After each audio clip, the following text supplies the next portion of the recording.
Hey guys, स्वागत है आपका आपके अपने चैनल नॉलेज विद अरहान पर। आज हम लोग इस वीडियो में डिस्कस करने वाले हैं क्लास 12 के केमिस्ट्री के सेकंड यूनिट सॉल्यूशन के बारे में। सॉल्यूशन का पार्ट 3 स्टार्ट करेंगे गाइस। इससे पहले हम लोग पार्ट 1 एंड पार्ट 2 डिस्कस कर चुके हैं। उसमें स्टडी किया है हमने सॉल्यूशन एंड सॉल्यूशन के टाइप्स के बारे में और सैचुरेटेड सॉल्यूशन और अनसैचुरेटेड सॉल्यूशन क्या होते हैं। गाइस आपने अगर वीडियो नहीं देखी तो आप जाके देख सकते हैं, डिस्क्रिप्शन में लिंक है। सो गाइस स्टार्ट करते हैं। गाइज एक बार फिर से स्वागत है आपका आपके अपने चैनल नॉलेज विद अरहान पर। आपका फर्स्ट टॉपिक है सॉल्युबिलिटी। सॉल्युबिलिटी होती क्या है? Solubility of a substance it is its maximum amount that can be dissolve in a specified amount of solvent at a specified temperature. It depend upon the nature of solute and solvent as well as temperature and pressure. इसका मतलब क्या होता है guys? इसका मतलब होता है किसी अवयव की विलेयता एक निश्चित ताप पर विलायक की निश्चित मात्रा में घुली हुई उस पदार्थ की अधिकतम मात्रा होती है। यह विलेय एंड विलायक यानी सॉल्यूट एंड सॉल्वेंट की नेचर पर डिपेंड, नेचर जो होता है उसकी प्रकृति एंड ताप एंड दाब पर निर्भर करती है। नेक्स्ट देखते हैं गाइज आपका solubility of a solid in a liquid. इसमें क्या होता है गाइज? आपका NaCl and sugar dissolve readily in water, naphthalene and anthracene do not. इसका मतलब है गाइज आपका NaCl and sodium chloride and sugar जो इजीली डिजॉल्व हो जाती है वाटर में, naphthalene and anthracene do not, यानी नेफ्थलीन और एंथ्रासिन नहीं होती है डिजॉल्व। और नेक्स्ट है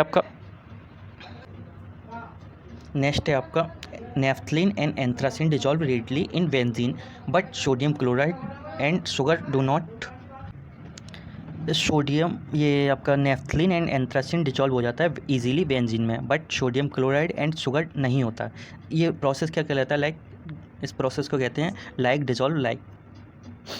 नेक्स्ट अफेक्टिंग देखते हैं। फैक्टर अफेक्टिंग क्या होती है गाइस? इसमें फैक्टर अफेक्ट क्या करते हैं? इस पर सॉल्युबिलिटी जो इफेक्ट क्या करती है? इसका पहला अफेक्टिव होता है सेकंड पे देखेंगे। और सेकंड है आपका टेम्परेचर एंड पार्टिकल का साइज़। गाइस पहला देखते हैं टेम्परेचर पे। टेम्परेचर इंक्रीज़ किया जाता है तो इंक्रीज़ करने पर क्या होता है गाइस? जो सॉलिड होते हैं आपके सॉलिड जो डिजॉल्व फास्टर यानी तेज़ी से होने लगते हैं। और शेकिंग पे भी आप किसी चीज़ को शेक करते हैं तो उसके जो पार्टिकल होते हैं वो भी डिजॉल्व बहुत तेज़ होने लगते हैं।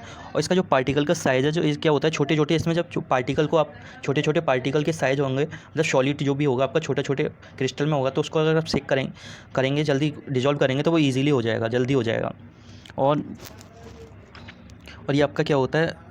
एक नोट करने वाली बात है आपकी, increasing the amount of solute does not the increase the rate of dissolving. इसका मतलब क्या है? जब आप उसका अमाउंट बढ़ाते हैं, सॉल्यूट का अमाउंट बढ़ाते हैं, इंक्रीज करते हैं उसका अमाउंट, तो इसकी रेट ऑफ डिजॉल्विंग जो नहीं बढ़ती है, इंक्रीज नहीं होती है गाइस। नेक्स्ट देखते हैं आपका पोलरिटी एंड डिजॉल्विंग। ये क्या होता है? पोलरिटी की जो guys polar and non polar जो इनकी अलग ही टेंडेंसी होती है अपनी अपनी। इसकी जो polar solute tends to dissolve in polar solvent. इसका मतलब क्या होता है गाइस? इसके जो पोलर सॉल्यूट जो होते हैं ये ओनली पोलर सॉल्यूट में ही घुलते हैं, यानी ध्रुवीय विलायकों में ही घुलते हैं। पोलर को कहते हैं हिंदी में ध्रुवीय विलेय जो होते हैं ध्रुवीय विलायकों में ही घुलते हैं। जबकि नॉन पोलर सॉल्यूट जो होते हैं यानी अध्रुवीय विलेय, वो ओनली अध्रुवीय विलायकों में ही घुलते हैं। नेक्स्ट देखते हैं गाइस ग्राफ देखते हैं, यानी कर्व देखते हैं, सॉल्युबिलिटी ऑफ कर्व देखते हैं। इसमें क्या होता है गाइस? इसकी अगर आप सॉल्युबिलिटी ऑफ ये यहाँ पे देख सकते हैं, solubility of solid liquid and liquid solvent. अगर आप इसको इंक्रीज़ करते हैं, solubility of solute in liquid में इंक्रीज़ करते हैं, तो इसका टेम्परेचर जो है वो ऑटोमेटिकली बढ़ता जाता है। आप यहाँ पे देख सकते हैं। तो अगर यहाँ पे आप टेम्परेचर एक साइड में टेम्परेचर इंक्रीज़ करेंगे तो इसकी सॉल्युबिलिटी जो है वो बढ़ती जाएगी इन सॉलिड में। नेक्स्ट देखते हैं guys graph using solubility curve. इसमें 3 क्वेश्चन है गाइस। पहला देखते हैं। पहला है what is the solubility of NaNO3 in 100 gram of water H2 at 0 degree centigrade. तो गाइस यहाँ पे निकाल सकते हैं आप, यहाँ पे सॉल्व किया मैंने, ये 73 ग्राम NaNO3 आएगा। और सेकंड है आपका how many grams of KNO3 will dissolve in 200 gram of H2O at 45। Guys हमने यहाँ पे ऊपर निकाला हुआ है, ऊपर से यहाँ पे भी देख सकते हैं 75 यहाँ पे डिजॉल्व करके सॉल्व करके 150 ग्राम KNO3 आ गया यहाँ पे। और थर्ड है आपका, थर्ड भी मैंने सॉल्व किया, देखो आप देख सकते हैं। Third how much water is needed to dissolve in 190 gram of NaNO3।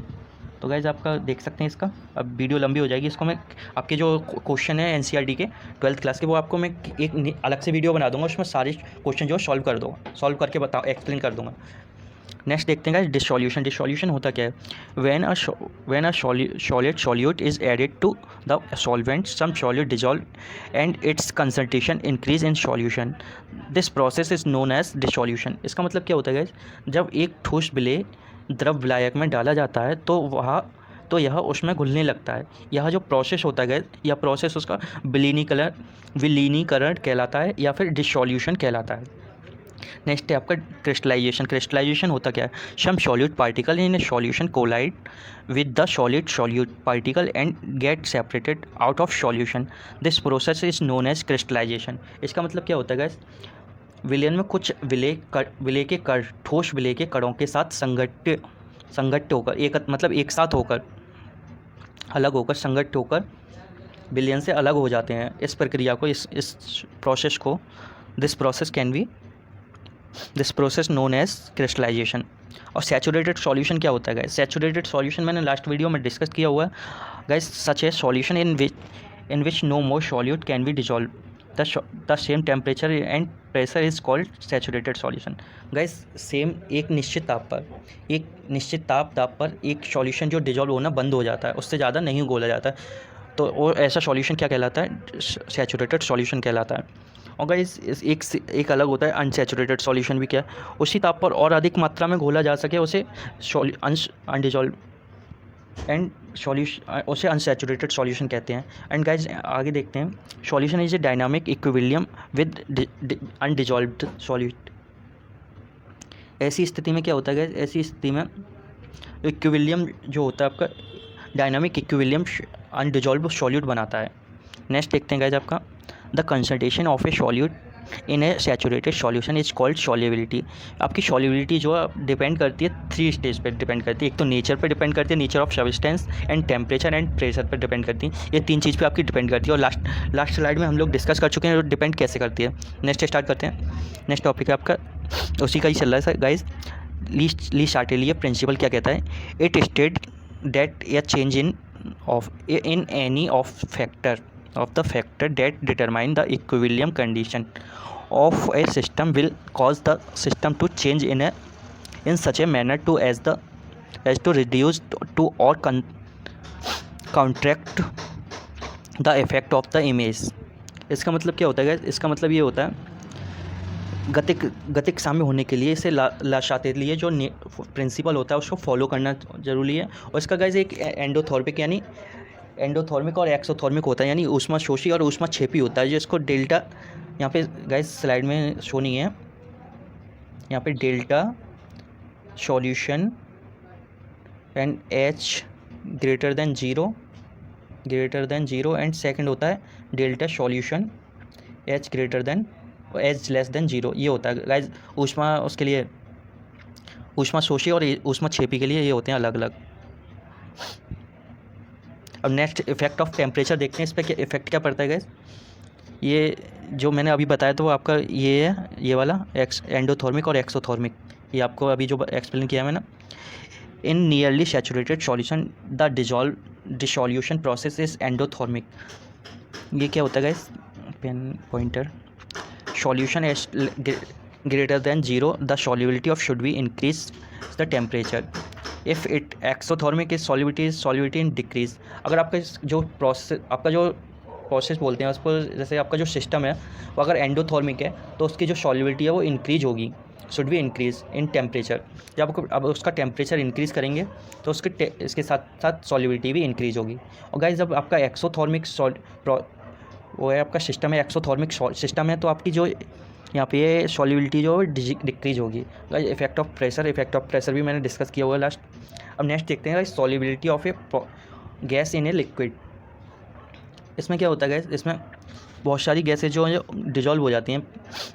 इसमें जो है बहुत सारी गैसें जो घुल जाती हैं, जैसे ऑक्सीजन बहुत कम मात्रा में घुलती है। ऑक्सीजन की यह घुली हुई मात्रा जो होती है उसे जीवित रखती है दूसरों की कंपैरिजन में। दूसरी गैस जो जैसे हाइड्रोजन क्लोराइड होती है HCl, जल में अत्यधिक घुलनशील होती है। और गैस में जो गैसों की जो द्रवों की विलेयता ताप और दाब पर अधिक दाब बढ़ाती है। जैसे गाइस इसका ताप बढ़ने लगता है, गाइस जो solubility of gas in liquid में जो होती है वो इसकी जो डिपेंड करती है टेम्परेचर एंड प्रेशर पर डिपेंड करती है, बहुत ही ज़्यादा इफेक्टिव होती है। इसके साथ गाइस देखते हैं ये सॉल्यूशन, ये फिगर में देखते हैं विलियन के जो नीचे वाला है, इसमें पी दाब एंड टेम्परेचर है गाइस। इसमें देख सकते हैं इसमें क्या है, इसमें जो आपका नीचे जो है सॉल्यूशन है, ऊपर जो गैसीय लिक्विड है। तो इसमें क्या होगा गाइस, इसमें ये इसकी जो गति है, यहाँ पे जो बाहर निकलने के जो पार्टिकल हैं इसके, उनकी और अंदर जाने वाली जो सेम है वो बिल्कुल। और इसमें क्या होगा, जो आपका जो W1 है, ये आपकी गैसीय पार्टिकल है। ये गैसीय पार्टिकल धीरे धीरे नीचे कंप्रेस होने लगते हैं, धीरे धीरे कंप्रेस होंगे, यहाँ पे अपनी जगह बनाते जाएंगे। यहाँ पे देख सकते हैं सेकंड फिगर में आप, यहाँ पे धीरे धीरे वो कंप्रेस होते हुए अलग अपनी जगह बना लेते हैं बार बार। इससे क्या होता है गैस, इससे विलयन पर जो दाब बढ़ता है, सॉल्यूशन पर जो दाब बढ़ने से गैस की विलेयता भी बढ़ जाती है। इससे ये होता है गैस, जैसे जैसे विलयन का जो सॉल्युबिलिटी प्रेशर बढ़ता है तो उस पर सॉल्युबिलिटी भी उसकी बढ़ने लगती है। तो देखते हैं, oxygen dissolve only a small extent in water. Oxygen जो only small extent in water में डिजॉल्व होती है। हाइड्रोजन क्लोराइड यानी HCl gas is highly soluble in water. HCl जो होती है वो बहुत ही तेज़ी से सॉल्युबल होती है, हाईली बहुत ही तेज़ होती है। Solubility of a gas in a liquid is greatly affected by the pressure. ये हमने बताया है अभी, सॉल्युबिलिटी जो आपकी बहुत ही इफेक्ट होती है, ग्रेटली अफेक्टेड होती है बाई प्रेशर एंड टेम्परेचर। ये फिगर है आपके, फिगर में भी यही इसी के बारे में लिखा हुआ है। नेक्स्ट देखते हैं Henry laws. Guys Henry law होता क्या है, हेनरी लॉ जो है, the solubility of a gas in a liquid is directly proportional to the partial pressure of the gas present above the surface of a liquid और solution. इसका मतलब क्या होता है, हेनरी का जो नियम होता है, सर्वप्रथम सबसे पहले जो है विलेयता एवं सॉल्युबिलिटी एंड प्रेशर के लिए मात्रात्मक अध्ययन जो रिलेशन दिया गया है वो हेनरी द्वारा दिया गया है, जिसे हेनरी का नियम भी कहते हैं या प्रिंसिपल भी कहते हैं। इसके अकॉर्डिंग टू हेनरी लॉ, ताप पर किसी गैस की द्रव्यता में विलेयता अथवा विलयन की सतह पर पड़ने वाले गैस के आंशिक दाब के समानुपाती होता है, यानी प्रोपोर्शनल होता है उसके। और डाल्टन क्या कहते हैं, Dalton said that the mole of fraction gas in solution the mole of fraction of gas in solution is proportional to the partial pressure of the gas over the solution. इसका मतलब क्या होता है, किसी विलयन में गैस का मोल अंश उस विलयन के ऊपर स्थित गैस के आंशिक दाब के समानुपाती होता है। गाइस ये प्रिंसिपल भी यहाँ पे गिवन है, ये वाला। The most commonly used formula Henry law state the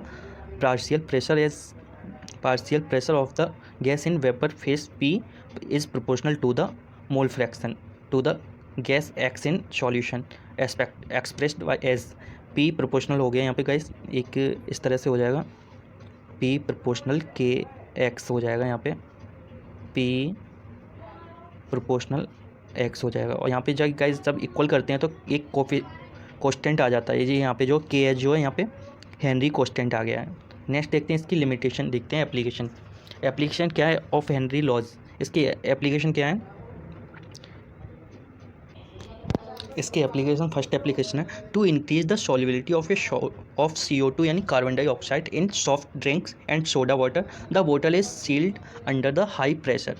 इसका मतलब क्या है, सोडा जल और जो शीतल पेय जो ठंडा पानी जो होता है, सॉल्युबिलिटी उसमें कार्बन डाइऑक्साइड की बढ़ाने के लिए बोतल को अधिक दाब पर बंद किया जाता है। मतलब जो अगर आपकी उसकी सॉल्युबिलिटी बढ़ानी है आपको, तो उसका जो प्रेशर है, दाब है, उसको और ज़्यादा अधिक मात्रा में बंद किया जाना चाहिए उसको, तब जाके आप उसकी सॉल्युबिलिटी बढ़ा सकते हैं। और सेकंड है आपका to avoid when the tanks used by the scuba diver are filled with air with helium 11.7 and 56.2 nitrogen and 32.1 oxygen. And third है आपकी low blood oxygen causes high altitude climbers to weak unable to think clearly symptoms of a condition known as the anoxia. ये आपके guys एक question है यहाँ पे, वो मैं आपके सॉल्व करा दूँगा एक अलग से वीडियो में। Guys thanks for watching. अगर वीडियो आपको अच्छी लगी है तो लाइक करें, शेयर करें, सब्सक्राइब करें। और गाइस अगर आपको कोई भी दिक्कत, टॉपिक से रिलेटेड कोई भी प्रॉब्लम होती है केमिस्ट्री में, तो आप मुझे व्हाट्सअप कर सकते हैं। मैं अपना व्हाट्सअप नंबर डिस्क्रिप्शन में दे दूँगा, वहाँ से आप मैसेज कर सकते हैं। आपको कोई भी प्रॉब्लम होती है तो आप मुझसे पूछ सकते हैं। Okay guys, thanks for watching, keep smiling.